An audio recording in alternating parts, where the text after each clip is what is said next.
চিকিৎসার সুযোগ এসেছিল বিধানচন্দ্রের কাছে। তাকে যে স্টেথো দেওয়া হয়েছিল ওটা দেখেই উনি সেটা ছুঁড়ে ফেলে দিতে বলেন। এরপর স্টেথোর বদলে বুকে কান লাগিয়ে হার্টবিট দেখে ওষুধ দেন। পরে জানা যায় ওই স্টেথোস্কোপটায় গোলমাল ছিল। সুস্থ হওয়ার পর কেনেডি প্রশ্ন করেছিলেন, রাজনীতিবিদ হয়েও আপনি এত কিছু করেন কিভাবে? বিধানচন্দ্র রায় উত্তর দিয়েছিলেন, sir, I am doctor by profession and politician by passion. যেভাবে অন্যের রোগ বলে দিতেন ঠিক সেভাবেই নিজের মৃত্যুর খবরটাও নিজেই দিয়েছিলেন তিনি। মারা যাওয়ার এক সপ্তাহ আগেই তিনি তার আসন্ন মৃত্যু টের পেয়েছিলেন।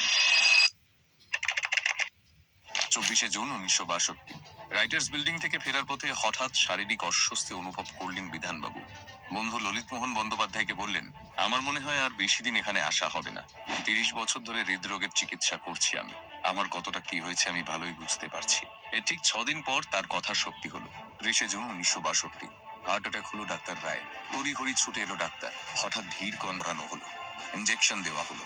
ডাক্তারদের ছোটাছুটি বাড়তে লাগলো, কিন্তু এই ছোটাছুটির মাঝেই স্তব্ধ হয়ে গেলেন ডাক্তার রায়। চলে